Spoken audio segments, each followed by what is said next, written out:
Welcome to Live from the Heart podcast. My name is Anne-Claire Meret. I help beautiful beings feeling empowered to create their lives. I coach, teach, create programs, write books, among other things, and I love it. It took me years of healing and coaching, but I finally found the way back to my heart. Today I thrive and help people thrive too. Everything is happening faster and faster. I feel we are being supported in so many ways. I know we can thrive on a collective level. If you want to create from your heart, you're in the right place. Welcome for another episode with a special guest that I'm very, very happy to welcome today. Welcome, Bradley Campbell. Thank you so much for having me on. I'm excited to have you here because I fell in love with your content. I really appreciate the way you speak from your heart and how you empower people to be their best own doctors with a lot of humor, which I really appreciate about you. Thank you. Yeah, I try to use a lot of humor and a lot of love to try to bring everybody together in a time where that's not always the case. No, but you do it so well. That's awesome. Thank you. Yeah. Thanks. Can you please introduce yourself for the people who don't know you yet? So my name is Dr. Bradley Campbell. I'm I say holistic physician outside of Chicago, Illinois in the United States. I run an integrated holistic clinic just north of Chicago with about 10 practitioners and staff. And we have massage therapists, nurses, acupuncturists, hypnotists, a couple chiropractors, and naturopathic practitioners. And I went to school to be a chiropractor, went to the naturopathic school, went to acupuncture school, and got some side degrees in nutrition, neurology, and I'm finishing some in homeopathy, internal medicine, and applied kinesiology. So I basically spent my whole 20s in school and love the holistic field, love natural medicine, and love helping my patients every day. Yeah, and you do it so well because you have online membership, you have the clinic, you have also all the free stuff that you're sharing online on Instagram. This is just super awesome because everybody can just get a bite of what you have to offer and go further if they want to. And this is really awesome. And you answer also a lot of questions. There's a lot of Q&As. Yes. Yeah, I do a lot of Q&As at least once a week, if not a couple times a week, and just try to constantly help inspire people to be healthier. I found there is no short amount of people who are struggling with their health. And so the audience that you build by answering people's questions and just constantly trying to help educate, empower, and entertain people is never ending. And there are so many people struggling with what we think as natural practitioners are very basic issues, but even just simple things like what's the best vitamin D, or how often do I take it? What time of day do I take a probiotic? What's your favorite probiotic? Like these simple questions that we get asked all day, every day are mind blowing to the general public. So it's like we forget sometimes how special what we do is, but people online are craving it. Yeah, they are. Yeah, it's our time. And it's actually what we wanted to talk about today. I was sharing previously with you that it's a topic which is really dear to my heart because when COVID happened, at the very beginning, I thought there was something that was off with the mainstream narrative. And I was kind of laughing at it and I was thinking, oh, but there are way too many holistic practitioners for this bullshit to continue because we're going to stand up together. And it didn't really happen. I was actually quite disappointed and it took a long time before more and more people dared to speak up. So how was it for you? Well, for us in the United States, a lot of people were very scared to begin with because we were either intentionally or unintentionally lied to. So people thought that 10 to 15% of people were going to die if they caught the germ that everyone was scared of. And that was back in like December, January, February. Then once it got to the United States and started spreading around the world, we realized, oh, that was 100 times wrong. It was more like 0.1 to 0.2%. So we didn't just miss it by a little bit. We really messed up with like the data and the statistics and the progressions. A lot of people forget that things were missed so much over and over again. And so people's initial fear-based reaction based on 10 to 15% of their friends and family dying was often the way that they perceived the germ even 2 years later, at least in the US. And a lot of our profession was shut down by the states and the government and the medical boards here. So in certain states, some chiropractors, some acupuncturists, some natural doctors were able to work and some were not. So if you were deemed medically essential, you were allowed to go to work. And if not, you had to shut down. So I know like Spain and France and Italy and some other countries, a lot of people, unless they were essential workers, had to stay home.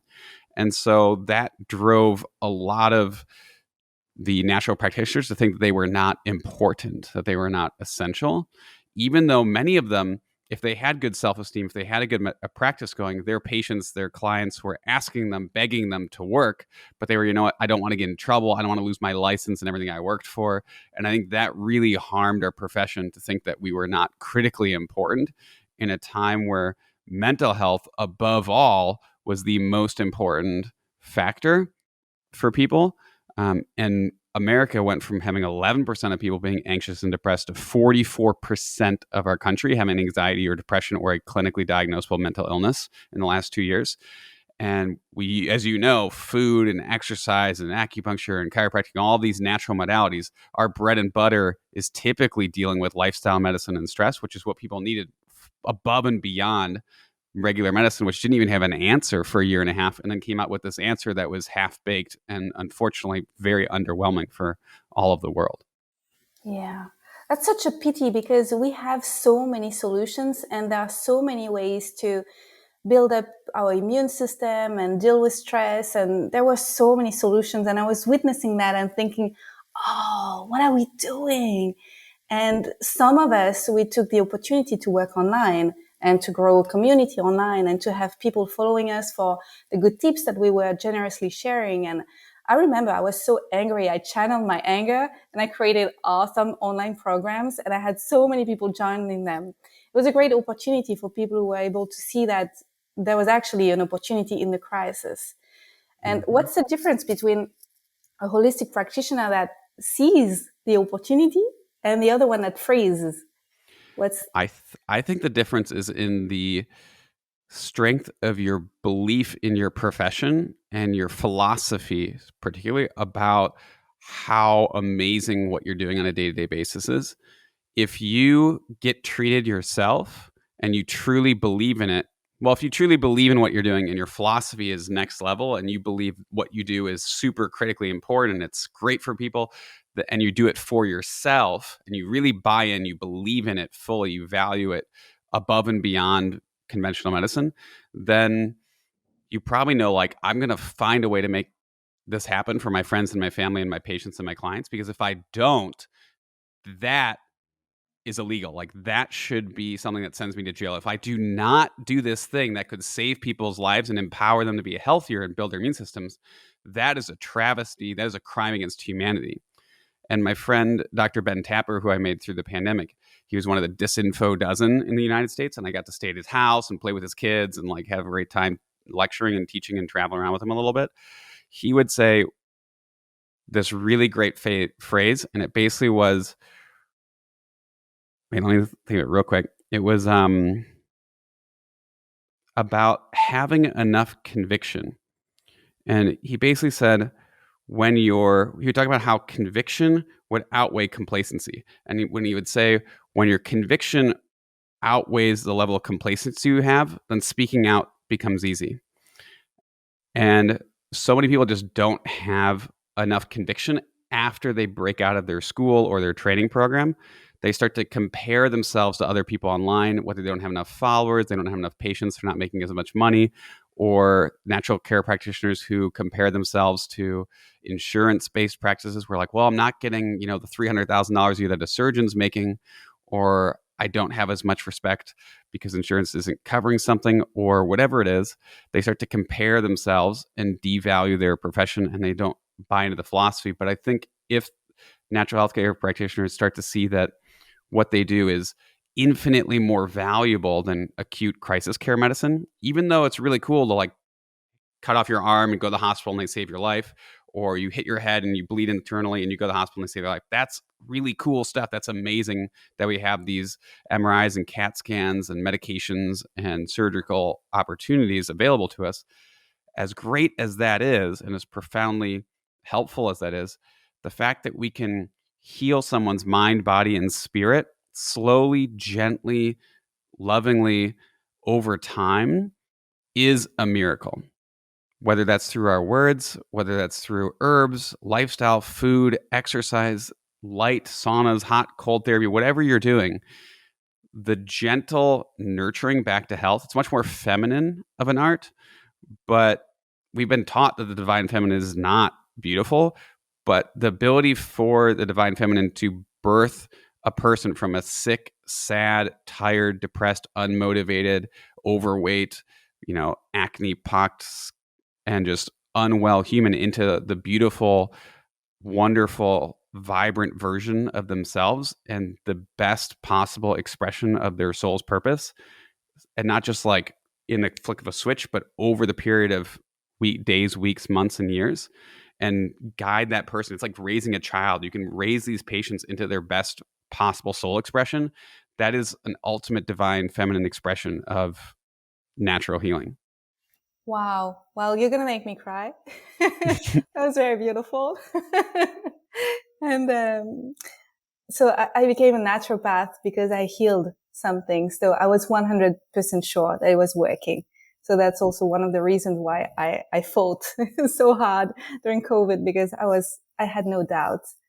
And then I became a coach because educating people to natural health was not enough, because I wanted to help them change their thinking. And the way you just said it, it's exactly that. Is if you can gently come up to changing your perspective inside of yourself, and then you change your habits, and then you change your life, and then you change your health. And this is the whole journey that most of us, we go through when we have to heal something and we choose a natural way to do it. And there's so much power in that. And I don't know if you said in English, but in French we say médecine douce, which is the gentle medicines. For the holistic more field. But to me, the gentle medicines, they're not so gentle, they're also powerful. They're both. They're gentle and powerful. It's true. It's very powerful. Yeah, it is. I saw a meme today that said, like, you in high school. It's like a picture of this little kid in high school, and his mom is telling him, like, make sure you eat right, stop eating junk food, and get outside in nature. And he's like, no. And then he sees at like 30 years old, he's like fat and lazy and has acne. And he sees like a guy on TikTok being like, make sure you eat right and get outside in nature, and it's going to make you feel better. And he's like, yeah, let's do it. And it's one of the eras, a reminder of like how we all kind of need that like mothering influence of a naturopath or another natural practitioner to sort of like love ourselves more than we love ourselves in that moment. Like our doctor, our provider, the person who we're seeing as a client, we basically have to fall in love with them and hold space for them to grow into a better version of themselves. Right? It's like you're like the ones you really help and who truly evolve, you fall in love with your clients, you fall in love with your patients, and you say, you know what? Like there's a better life for you than you're currently in. I see where you're at. That sucks that you're suffering there, but like you don't have to be there. There's this better option for you, and your life's going to be way better. And they probably know that a little bit, but you can hold a higher space for them. And during the pandemic, that's what people like you did, where you started making programs. That's where I started educating people as much as I could to help people, because we're like, this is not so great. We don't have to do the pandemic this way. We could do the pandemic in terms of like helping people recharge, rebuild their health, build their immune systems, become so powerfully healthy and strong that they don't care about germs. They could lick the blood off of an HIV patient. I wouldn't do that, but like they would just go around and their terrain would be so strong that no germ theory would ever impact them, except for maybe like HIV or STDs or hepatitis or something. But I still do believe in germs. But the main theme is like we have to empower people to be so strong that they don't get deceived into thinking that they can avoid a virus, because to avoid a virus is impossible. A lot of even natural healthcare practitioners don't realize that avoiding a virus is like avoiding dust or pollen or allergens in the spring or the fall. It's impossible. There are trillions of viruses in every square meter of air. Like you hold your arms out to the side, and there are a trillion viruses, which are more stars than there are in the entire galaxy within your arms. And you're going to put on a mask that reduces 99%, but you're still getting tens, hundreds of billions of viruses breathing in above, below, and through that mask. And yes, masks will stop bacteria, but we just have to have the conversation around we can't avoid viruses in an indoor or outdoor environment at all. Yeah, we have to live with them. And the We have more, to. yeah, the more educated we are and the more empowered we are, then the more we can face anything, because it's not going to end now. There is going to be more and more crises. So let's get ready about it. Just, yeah. Yep. It's just time to get stronger and help your patients get stronger. If you haven't already, start Yeah. now. Well, you said something earlier about this meme with the boy seeing this guy inspiring him on TikTok, and there is a lot of holistic practitioners which tend to think, oh, but there is already enough naturopath online, or there is enough, you know, hypnotherapists who are sharing their gifts online, so they kind of stay hidden because they think that there are enough of people who are showing up for them. But no, Yeah. what do you Yeah, think about that? that's totally bogus. Think of how few clients you have. Like you probably have maybe 10 in a day, 30 in a day, maybe you have 100 in a day, but you may have like 100 a year or 1,000 a year or 5,000 a year. But online there are billions of people, which is you can reach more people in one day online than you can reach in your entire career as a practitioner. And better yet, the people who are meant to find your frequency, your wavelength, the people who you will resonate the most with are online, not in person. Because if you have a town of 10,000 or a million people, you might have 1% of those people who are your crew. But in the world, if 1% is your crew, that's going to be millions of people, or that'd be tens of millions of people, if not more, that are the people who want to hear what you have to say. So think about like if you could sell to every language or every people around the entire planet, you just increased your free sales, free marketing, and free reach to help humanity. So it's a true humanitarian cause to help people online. You don't have to be like the weird doctor who's like dancing and pointing at little like subtitles. You can do it however you want.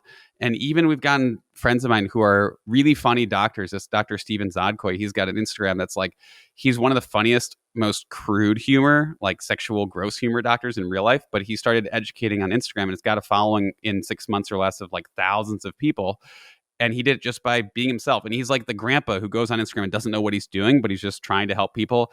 And it's really entertaining to watch, you know, like your grandparents use phones and your grandparents use social media because everything looks really weird and it's not really, it's a little like crude and unrefined. But there are people who need that help. So he's still able to help tens of thousands of people every day when in his practice he can only help dozens. Yeah. Wow, that's so awesome. That's so awesome. And you know, there is a lot of people who think about leaving social media because of censorship and everything. It feels like giving up, you know, like leaving the space for the crap. It's Yeah. too bad. No. And it can be fun too. It doesn't have to take up all of your day. I learned fair after spending way too much time on it that you can just post and coast. It helps to have communication and interact and comment and chat back with people who are your followers, because then you can ask them what they want and that can be your new content. So it's a constant, easy way to generate new um, material. But you can just what was the thing? You can just post and coast. Like you don't have to read the comments. You don't have to argue with people. You just say what you want to say that could help humanity or help people or answer a health question, and then just leave. It can take like 5 minutes a day.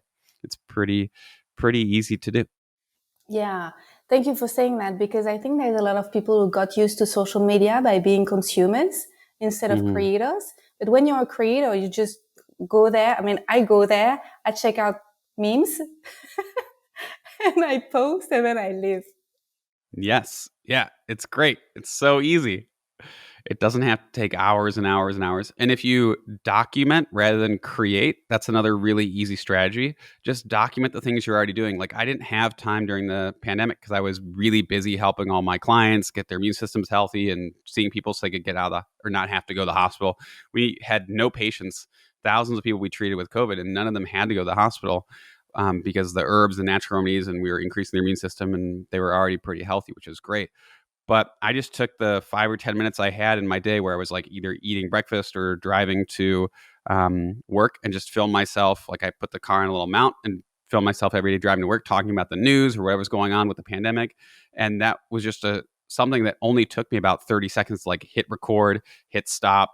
It didn't take any extra time out of my day. I was just documenting my thoughts for the day. And even that was able to help tons of people just kind of stay grounded or get a little news update.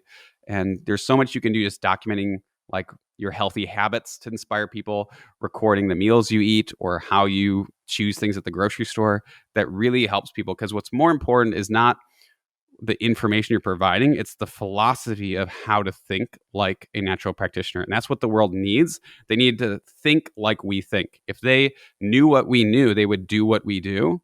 So you have to teach people not necessarily what to think, but how to think like you. Yeah. I feel that there is an inner censor in a lot of practitioners who think, oh, I need to record this video 100 times and it needs to be perfect because the risks are that I say the wrong word or that someone is attacking me for what I said because it was phrased the wrong way. So how do you deal with that? How do you stay so spontaneous? Um, Practice. Yeah. For me, I was a musician. I was a saxophone performance major in college and did pre-med. And it was always somewhat nerve wracking to go up on stage. And then once you actually recorded yourself, it was a whole nother level of nervousness because it's permanent, it's forever, it's really scary. And then writing a book was nervous too. But having a friend or a colleague or like a buddy, kind of like when it's really hard to go to the gym for the first time. For people who have never been to a gym because it's scary and it's nervous, people are going to judge you. It's a similar sort of thing to get over. But if you have a friend or you who you kind of like make a pact with, or a partner who your goals are in line with, and you say like, we're both going to post this, we're going to do it within an hour on this day together. You meet up together, or you do it separately from afar over the internet, and you both post and whatever you want. That accountability will help a lot. And for me, I had started a nonprofit and hired a video person to film me talking. And it was really awkward for a good 3 to 12 months. And it just slowly gets easier over time. But if you do an Instagram live where you're just answering questions and you let all your patients know, like, hey, I'm just going to do like a health Q&A just to see what it's like. Maybe 2 people show up or 10 people show up. But it's basically the same thing as doing a health talk, like a lot of practitioners do to try to get patients, or going to a fair. If you were to go to a health fair and like set up a booth, you might only talk to like 5, 10, 20 people, but a couple of them might become patients or clients. So it's the same thing. You start out really slow. And when you are starting out, you don't have a huge audience. So it's not like you're speaking in front of millions of people. And if you mess up, it's not that big of a deal. It's just like your friends or your Facebook friends or your family. And they'll usually be really gentle and kind. And eventually you'll get a couple trolls here and there. But you just have to feel sorry for the trolls, the people who are coming at you with hate or negativity. If they're taking time out of their day to comment on a random stranger's post in a negative way, they probably need you more than anybody else. Like, they're struggling hard. They're probably eating poor food. They're in a toxic relationship or a marriage, or they hate their job, or they hate themselves, or hate their lives. So you just have to feel sorry for those people rather than take it personally. Mm. Well, that's very loving of you. I tend to hit the button block. I do that too. I do that too because it's easier sometimes, because you might have I would not recommend having conversations with those people for the most part, though you could learn something. You could say like, "Oh, I could have done that better." But most of the time, those people don't want to have a productive conversation. They just want to fight. And so taking half hour or even 5 minutes of your day to have an unproductive conversation is not going to be really beneficial for you or them, unfortunately. Yeah. Yeah, I get that. Well, I have one last question for you. What do you think will happen once all the wellness entrepreneurs, holistic practitioners, natural medicine doctors will raise and stand up together? I think once the natural healthcare practitioners start to stand up and start to teach people what they know and start to teach people how to think like they think, I think the world will finally heal. And it's about time that the world has that opportunity, because right now, a lot of that information is hidden or kept secret, or people are too shy and not sharing it. But once we actually start speaking out a little bit more, because of the internet, the truth is much more accessible and wins out. And a lot of people know that natural medicine is way better than any medication for almost every chronic disease.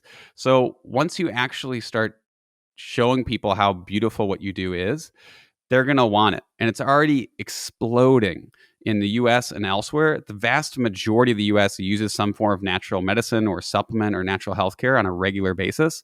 So it's imploded, and you don't feel it when you're just one practitioner. But culturally, the entire globe is shifting towards better results. And modern medicine, conventional medicine, as great as it is, it's making people sick. It's a sick care system, and people are craving natural health care. Even if they don't have a practitioner or a naturopath or a natural care person, they're buying supplements, they're buying herbs from Instagram or Facebook or TikTok or wherever else they can, because they're looking for natural alternatives. They don't want they don't want to just pop a pill. They want to get to the root cause, and they generally want to do something that's more natural, because people are getting really sick. 50% of kids have a chronic illness. And what's happening is they're getting very ill and they're suffering a lot. And that's making them very unwell, which makes them very sensitive. And as they get more sensitive, they react to toxic stuff like toxic medication.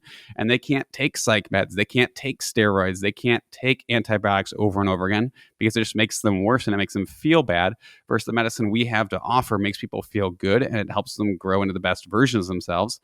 And they feel that. They know that. They try acupuncture. They try meditation. They're like, wow, where has this been? Why has my doctor not been trained in this? Or why has no one ever taught me this as a child, or however old they are? And so the world is begging for natural healthcare practitioners to stand up and start to spread this knowledge externally. And because of the internet, it's allowing us to actually finally do it without full censorship. Yeah, it's a very exciting time.